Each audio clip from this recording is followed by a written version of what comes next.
Hello everyone, welcome back in trading channel के YouTube channel में अनमोल मित्र करता हूँ आप सबका फिर से बहुत बहुत स्वागत। लास्ट टाइम दोस्तों हमने बात करी थी वेकऑफ मेथड के बारे में। तो आज हम वेकऑफ का time cycle plus accumulation plus distribution समझने की कोशिश करेंगे। तो जरा अगर आप पीछे देखेंगे तो पीछे आपको एक इमेज दिख रही है। इस इमेज के अंदर एक्यूमुलेशन डिस्ट्रीब्यूशन यानी जो प्राइस साइकिल है वो आपको दिख रहा है। सीधी भाषा में अगर बात करें तो भैया गिरते हुए बाजार में जब मार्केट रुक जाता है और रुकने के बाद जब बढ़ना स्टार्ट करता है तो वो जो नीचे का लेवल होता है उसको कहते हैं एक्यूमुलेशन यानी ओवरसोल्ड लेवल। मतलब मार्केट ने जितना बेचना था वो बिक गया, अब मार्केट ऊपर बढ़ने के लिए तैयार है। ठीक, अगर इसके विपरीत बात करें तो मार्केट अगर बढ़ रहा है, बढ़ने के बाद रुक गया है, थम गया है और वहां से वापस नीचे गिरने के लिए तैयार है, तो वो होता है डिस्ट्रीब्यूशन एरिया। यानी आप उसको ओवरबॉट लेवल कह सकते हैं या आप उसको टॉप कह सकते हैं कि भैया टॉप आ गया, यहाँ से मार्केट गिरना स्टार्ट होगा। तो इस डिस्ट्रीब्यूशन प्लस एक्यूमुलेशन को समझने के लिए वेकऑफ ने बहुत सारे मेथड्स दिए हैं। इन मेथड्स को ही अप्लाई करना है, हर एक मेथड अप्लाई करना है भाई। ऐसा नहीं कि ये नहीं मिला तो वो कर लिया, वो नहीं मिला तो ये कर लिया। सभी चीजें यहाँ अप्लाई होंगी और सभी चीजों से जब आप चीजों के साथ आप काम करेंगे तो आपको एक्यूरेसी बहुत अच्छी मिलेगी। और बहुत ही रेयर ऐसा होता है कि मार्केट ने उस चीज को नहीं माना, क्योंकि उसमें बहुत सारे टेस्ट जो है वो जुड़ जाते हैं और सभी टेस्ट पास होने के बाद ही हम किसी ट्रेड पे डिसीजन लेते हैं कि भाई ट्रेड लेना है या नहीं लेना। तो बात कर रहे हैं कि मार्केट जब गिर रहा है, मार्केट जब डाउन हो रहा है और एक्यूमुलेशन एरिया में आ गया है यानी ओवर शॉर्ट लेवल में आ गया है, तो उस कंडीशन में क्या करना चाहिए, वहां पर आपको किस तरीके की टेस्टिंग करनी है। तो यहाँ पर वेकऑफ ने 5 फेस बताए हैं। फेस ए, फेस बी, फेस सी, फेस डी और फेस ई। इन फेस के अकॉर्डिंग मार्केट का जो प्राइस एक्शन होता है उस प्राइस एक्शन से हम ये समझ पाएंगे कि बाजार क्या कर सकता है, बाजार बढ़ेगा या नहीं बढ़ेगा। तो भैया फेस ए आता है पहला। उस फेस के अंदर 4 कंपोनेंट्स आपको मिल सकते हैं। पहला कंपोनेंट है पीएस, दूसरा एटीआर, तीसरा एससी, फिर एसटी। भैया ये क्या है, कंफ्यूजन लग रही है, लेकिन कंफ्यूजन बिल्कुल नहीं है, एक बार समझ लेंगे तो चीजें आसान लगेगी। तो दोस्तों सबसे पहले आता है प्रिलिमिनरी सपोर्ट यानी पीएस।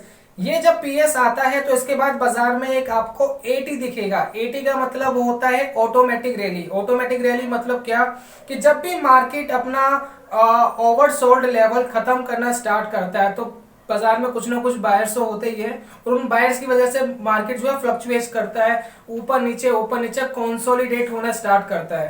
तो ये जो कंसोलिडेटेड वाली सिचुएशन है यही होती है एटी यानी ऑटोमेटिक रैली। बीच बीच में आपको ऐसी ऑटोमेटिक रैली दिखाई देती है। उसके बाद सेकंड फेज आता है जिसको कहते हैं सेलिंग क्लाइमेक्स। एक ऐसा क्लाइमेक्स भैया जहां बाजार थम गया है, सेलर्स भैया चुप बैठ गए हैं, उनको समझ नहीं आ रहा क्या करना है, बायर्स को भी समझ नहीं आ रहा, लेकिन जो सेलिंग है वो थम गई है, सेलिंग रुक गई है और ये सेलिंग को रुकना ही होता है सेलिंग क्लाइमेक्स कहना। उसके बाद आता है हमारे पास एसटी। एसटी का मतलब होता है सेकेंडरी टेस्ट। यानी एसटी आपको बहुत बार दिख सकते हैं इस पूरी रेंज के अंदर, क्योंकि कई बार बाजार में एसटी आपको दिखेंगे।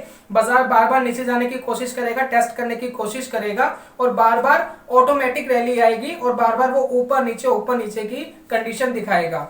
तो ये दोस्तों फेस ए कंप्लीट होता है। फेस ए में ये आपको 4 चीजें दिखती है। चलिए दोस्तों सेकंड जो फेस आता है फेस बी। फेस बी के अंदर बहुत ज्यादा चीजें आपको देखने को नहीं मिलती है। इस फेस के अंदर मार्केट सिर्फ ऊपर नीचे और ऊपर नीचे करता हुआ आपको दिखाई देगा और आपको इसमें एसटी बार बार दिखाई दे सकता है यानी सेकेंडरी टेस्ट आपको बार बार दिखाई दे सकता है और ऑटोमेटिक रैली यानी एसटी और एटी सिर्फ आपको यही दिखाई देंगे और कुछ इसके अंदर नहीं होता है। एक ऐसी कंडीशन होती है जहां किसी को समझ नहीं आ रहा, ना बायर्स को ना सेलर्स को, कि क्या करना चाहिए। दोस्तों बात कर लेते हैं फेस सी की। फेस सी जो है बड़ा इंपॉर्टेंट है। फेस सी के अंदर जो बड़े इंस्टीट्यूशन है वो हमेशा एक्टिव हो जाते हैं। वो ये चेक करने की कोशिश करते हैं कि बाजार ने जो गिरावट दी है वो यहाँ थम गई है या नहीं थमी है, और अगर वो थम गई है तो यहाँ से बाइंग एग्जैक्टली स्टार्ट होना स्टार्ट हो जाती है।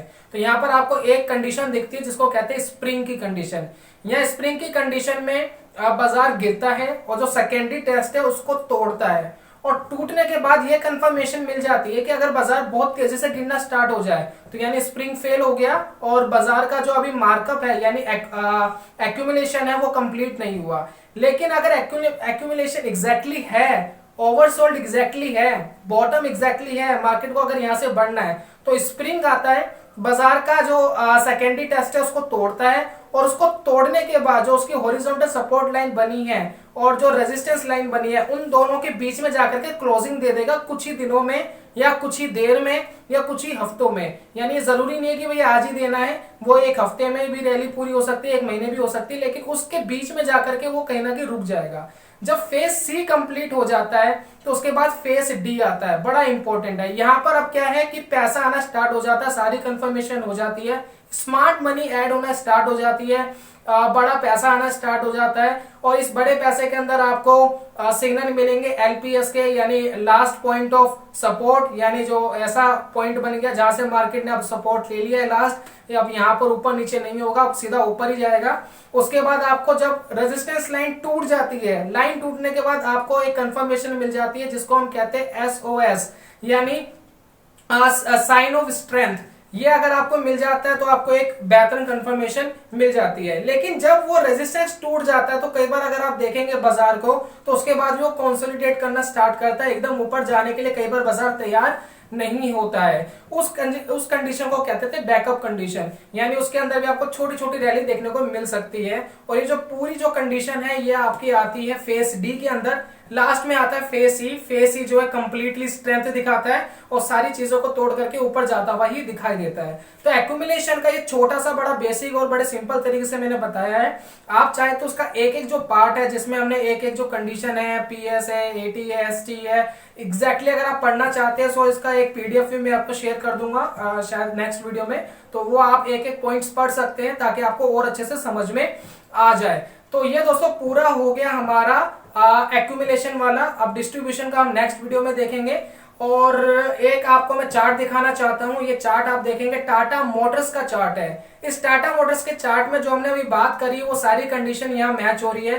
रिसेंटली का आपको ब्रेकआउट होता हुआ भी दिखाई दे रहा है, यानी फेज ई में स्टॉक आ गया है। ध्यान से इस चार्ट को आप देखिए, इसमें फेज ए के जो सारे कंपोनेंट्स है वो आपको दिखाई दे रहे हैं, फेज बी के सारे कंपोनेंट्स दिखाई दे रहे हैं, फेज सी के अंदर स्प्रिंग दिखाई दे रहा है जहां मार्केट ने एसटी को तोड़ा था, यानी सेकेंडरी टेस्ट को तोड़ा था, प्लस अपनी जो स्ट्रेंथ बना रखी थी, नीचे का सपोर्ट लेवल बना रखा था जहां बाजार बार बार आकर के रुक रहा है, उसको भी उसने तोड़ा था और वापस ऊपर जाके क्लोजिंग दी। उसके बाद डी में आप देखेंगे लास्ट पॉइंट ऑफ सपोर्ट देखेंगे, उसके बाद आप एसओएस भी देख सकते हैं, और सारे कंपोनेंट्स हमें दिखाई दे रहे हैं जिसमें साइन ऑफ स्ट्रेंथ भी दिखाई दे रहा है। साथ ही साथ आपको इसके अंदर ई वाला फेस है वो भी दिख रहा है क्योंकि बाजार उसको तोड़ चुका है और ऊपर जा चुका है।